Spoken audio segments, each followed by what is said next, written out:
You give your time, money, and attention to the outside while home lacks the same amount of investment. Brothers, I'm going to tell you right now, it is really hard to invest and give your time, treasures, and talents to the outside world. But the gutters are broken, the windows need fixed, the deck has a hole in it, the grass is overrun. Brothers, you might be giving too much to the outside world.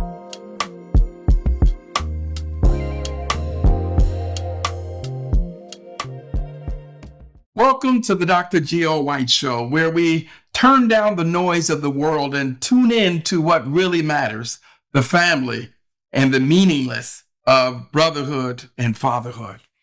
So today I'm going to talk about something, and I'm dedicating this one to all those community activists, all those men who are giving everything they've got to the community.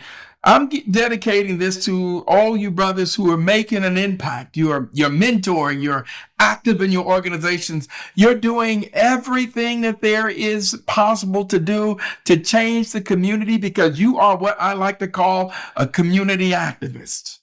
But at the same time, what you're getting in the outside world is different from what you're experiencing at home. So this episode is about when the community loves you, but your family has an issue, problem with you. So let's talk about fatherhood, husbands, and brotherhood, and the praise that you receive from the pulpit, the beloved barbershop, and the activities that you do. Let's talk about those men who are celebrated in the civic meetings and getting awards from fraternity and Masonic organizations. Let's talk about this. Let's talk about the experience. Then you walk in on a high and into the house or go through the front door, and all of a sudden there's silence, distance, and sometimes even a level of resentment. You know something is wrong. You know it doesn't feel right. This here is the world that many men are involved in who are committed to making a difference. But there's a man, let's call him, I want to just kind of give you a little story here. This man is called Jim, and he was active in his fraternity. He was active in his Masonic lodge. He was a deacon at his church. He was part of several community organizations, and this man was giving everything there was to give, right? But when he got home, something happened. Jim came into the house, and all of a sudden, his teenage daughters were a real distance from him, and he didn't understand that. His wife was responding in kind of short sentences. His son takes a moment and pauses and then says to them that you're there for everybody, but you ain't here for me. And in that moment, Jim, who was kind of upset and kind of taken aback because of all the work, he was quite stunned. And he said to himself, how can I be doing all this good work and still feel that I'm falling short in my home? But the truth is, and this is the part I need you all to pay attention to, when you give everything to the outside, your inside starts to starve. So the world is loving you and you're getting all the fulfillment that you need, but inside the home, they're missing it all. There's a cause and effect that I want to kind of, if you will, bring your attention to, that some men stay outside of the home because, here's the funny part, they stay outside because they feel that they're unappreciated in their house and becoming overwhelmed by the love outside. But brothers, let's be real. The outside world will call you the king. They will clap and praise your name. They will thank you when you show up. The outside world will even post about you, pray for you, and even promote the good work that you're doing.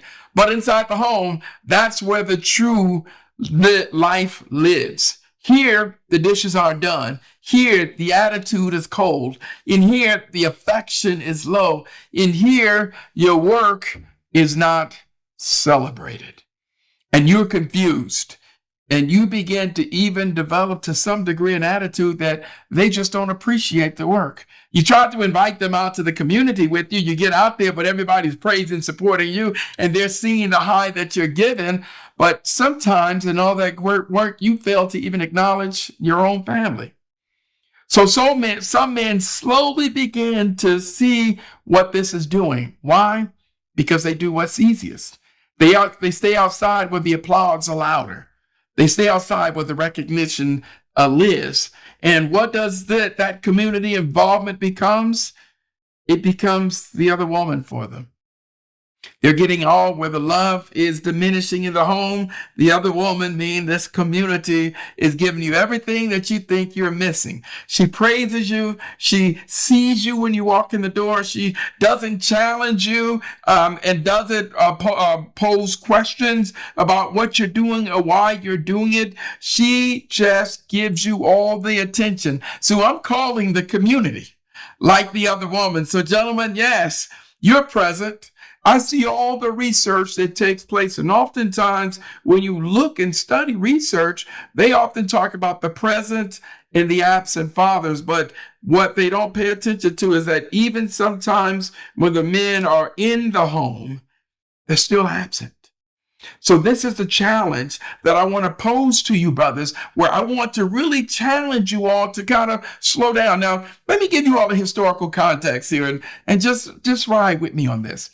Everyone remembers Bloody Sunday on January 30th, 1972 in Selma. In this great event led by John Lewis, and everybody remembers Bloody Sunday and it resonates with them. But the question I want to pose to you is this: who wasn't there? Let me tell you who wasn't there. Martin Luther King was not there. We recognize him for all the work that he's doing in terms of him being the civil rights leader. But in that moment, Coretta and others reminded him that you've got to take care of the home. So in that moment, he knew that being the leader meant protecting his home, not just marching on the streets, but just kind of being home for a minute. So King said to them, y'all, I'll be there the next time. So sometimes way out there, even as that barometer, he learned that he had to kind of bring it back in. And the same thing with Malcolm X. We saw it where Betty Shabazz had to tell him plainly, you have a family, you cannot lead the nation if you've lost your house. So we learned to pivot. Malcolm learned to listen, to understand the balance of the movement and marriage. So yes, you all, there's a lot that we can learn from these great civic leaders, but this is the part I want to challenge you all to kind of tune in on, because a lot of us are like these men. We love the community and we're doing all the work, but you all have to understand, even President Barack Obama, in his memoirs, he talked about how Michelle Obama had to remind him early in the career that the house needs you just as much as the world does. And the fact that these historic figures, and the much as we love them and the much as we praise them, we realize that in that moment, even them, they had to will it back in, because it does no good to save the world and not save the family. So you may be asking yourself, am I doing that? You may be kind of pausing and saying, am I doing too much? Is this maybe the reason why that when I get home, there's always problems? I come in the house and no one asks me, how was your day? They immediately go to, did you take the garbage out? Something about the vibe is not right. So here are 4 signs of some things that I want you to pay attention to. Number 1, you cancel family events, but never miss meetings or service events. Your children and the family know that.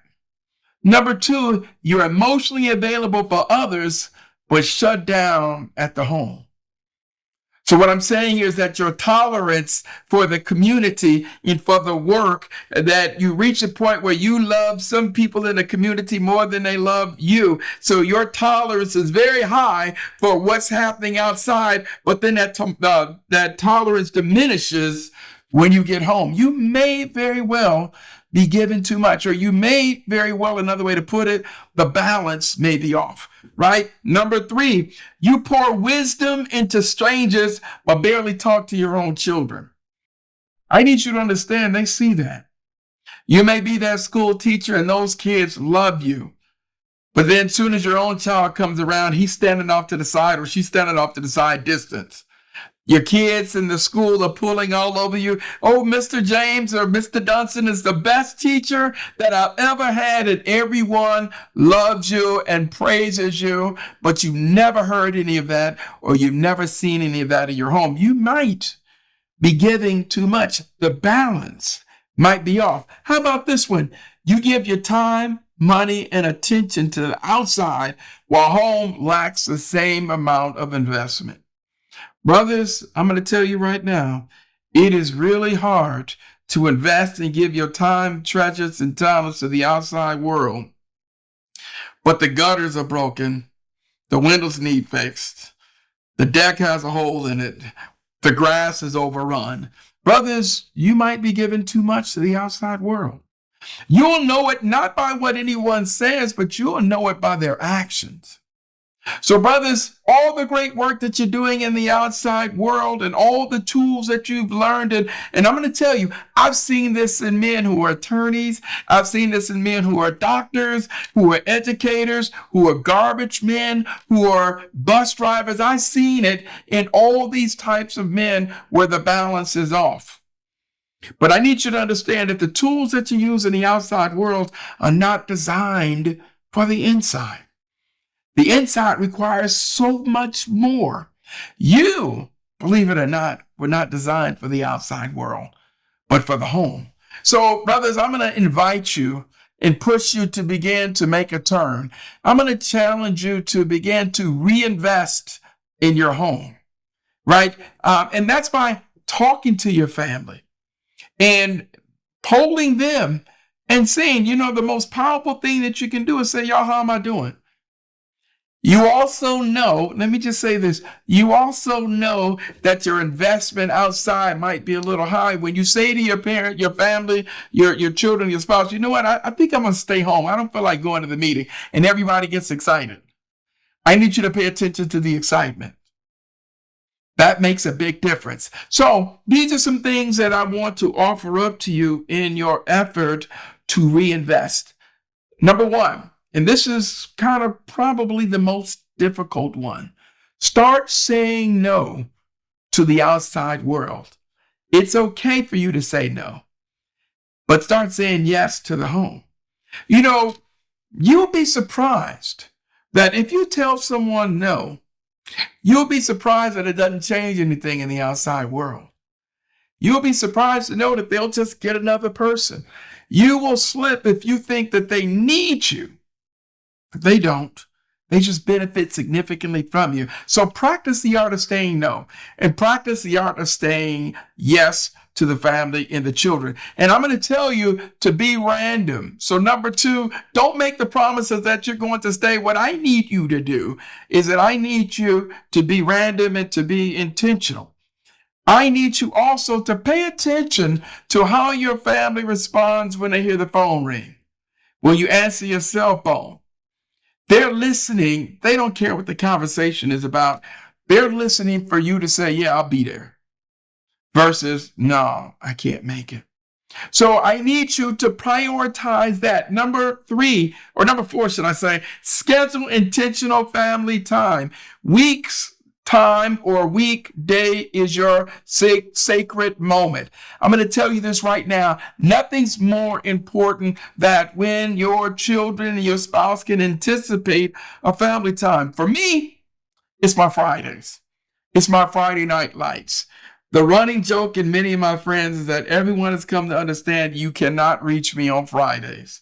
I started this when my children were very small, that I cannot be reached or contacted on Fridays. Why? Because Friday's my day. And here's the thing about that other community. They will learn and follow your schedule. I don't care if you're the pastor.